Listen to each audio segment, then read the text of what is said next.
Now, as the annual sugarcane crop gets into high gear, farmers and other stakeholders in this industry are working very hard to ensure the sustainability and reliance of this crop, which has been a part of our economy for centuries.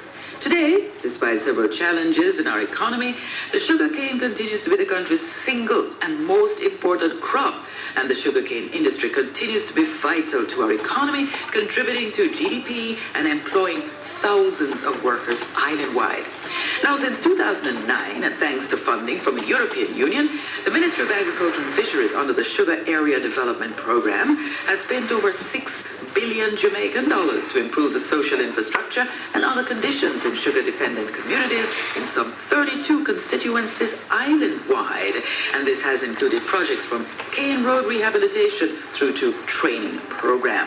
Now, this morning, a very special guest is head of the Sugar Transformation Unit at the Ministry of Agriculture and Fisheries, and she's going to tell you all about that. So, very good morning to you, Miss Colleen Grandison. How's the morning? It's good. Wonderful. Good morning. Thank you for having me. And is it too late to say Happy New Year? No, it isn't. All right. Hope it's going to be a great year for you. Thank you, and same to you. Now, as head of the Sugar Transformation Unit at the Ministry of Agriculture and Fisheries, what exactly happens during crop time? Well, crop time begins anywhere between November, December, and runs to June of each year. What happens is, well, the sugar canes are harvested. Some of them are harvested manually and some by equipment, which is a mechanical harvester, and they are delivered to the factories for processing. Okay. For some time now, you have been the head of the Sugar Transformation Unit. What exactly does the unit do? Well, I have been head for a year now. I'm celebrating 1 year of being the head. Thank you.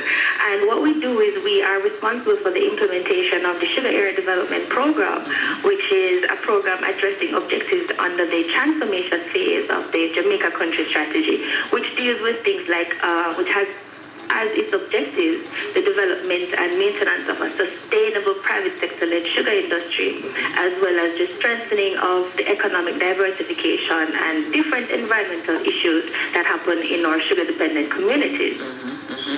A number of the things that we're involved in include small provision of small grants that help and aid in the development of clinics, improvement of the services that are offered there.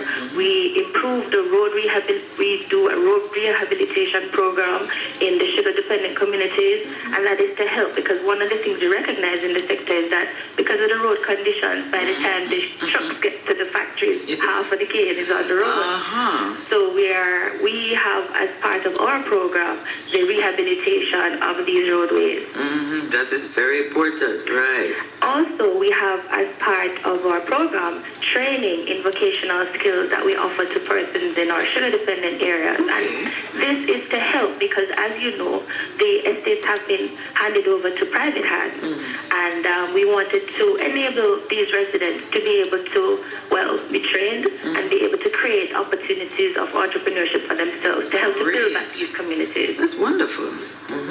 Anything else? Well, also, we have a number of things. I don't know if I'll have enough time to tell all of them. But we also have, as part of our menu, where we provide grants to establish these same small businesses that I referred to, that these trainees can benefit from, up to as much as $1 million, depending on the type of grant that they have. We're also embarking on a green cane harvesting methodology because, as you know, burning and lots of persons in the communities that are close to sugar estates or where there are sugar cane lands complain about the soot and the impact on their health. And the visibility and all of that too. Right. So one of the things that we're doing is that we're implementing green cane harvesting, or we're promoting green cane harvesting as a means to try to reduce the impact on health for the residents of these areas. Great. What would you say is the most outstanding projects undertaken by the unit to date? Wow. I have to say one?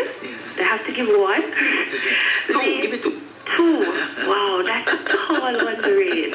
We have, I would say, outstanding. I believe the relocation of the residents from our barracks is one of the most outstanding projects that we're implementing, because what was initially meant to be temporary housing for these persons have become homes over time, and the structures have not been maintained, and so they have dilapidated, and the conveniences are less than one would want for a person to live in. And so we have a responsibility to rehouse these persons, and we have provided them with brand new 1, 2, and 3 bedroom houses in the sugar-dependent areas, free of cost. Wow. Yes. And the other achievement? I believe as well in this regard, as I said, you've limited me. So I would say the improvements that we've provided in the educational and health sectors, and to be specific, we have assisted in establishing, expanding early childhood institutions. We have gone in and assisted in the conversion from pit latrines to bathrooms. We did that at Browns Hall in Upper St. Catherine, and I believe just our ability as well to provide funding to these health centers, to provide equipment there, so the strain on our health sector is not as great. So those are some of the things that we've been able to do, and the impact of that and the lives that has touched, for me, is outstanding. Well, it seems that this Sugar Transformation Unit is a very, very special unit in the Ministry of Agriculture, man. I didn't know there were so many things and so many projects. Yes. So now, Ms. Grandison, looking towards this new year, what are some of the priority areas that this unit is going to be dealing with? Well, one of the major things is that we're going to be completing the rehousing, because we've only handed over these houses I mentioned in Westmoreland and Trelawney. So we have that exercise that we want to complete in short order in Clarendon and St. Thomas. And all of this has been possible. I have to just use this opportunity to give thanks to the European Union for the funding that they have provided to assist us in implementing this very, very important program under the leadership of Ambassador Amadei. So I just want to take that opportunity to say thanks to her. We'll be having some training therein, and we're actually recruiting for that. And I'd like to just, take the opportunity to invite persons on today, actually starting today in Independence Park, Savannah Lamar at 10 o'clock. We're partnering with Heart to deliver training courses, and we'll be there at 10 o'clock. And we're asking persons in that area to come out. We'll be going to Clarkstone on the 14th at 10, Wakefield on the 21st, Loyalsville on the 15th, and we're going all over in terms of dates. But the Donald Sachs, the Community Center in Chapelton on the 18th, and on the 19th, the Golden Grove Sugar Factory. So we're just asking residents of the sugar-dependent areas. The training is free.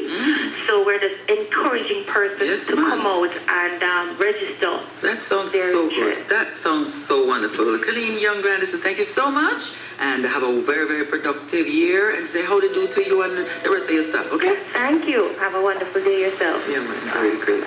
Very special guest this morning, Colleen Grandison, who is the head of the Sugar Transformation Unit in the Ministry of Agriculture, a unit dedicated to transforming lives in Jamaica's sugarcane-dependent communities. Now remember, to grow what we eat and eat what we grow, and again, to a peaceful, productive, and prosperous 2016 from AgroBuzz and the Ministry of Agriculture and Fisheries. And don't forget to visit the Ministry's website at www.moa.gov.gh.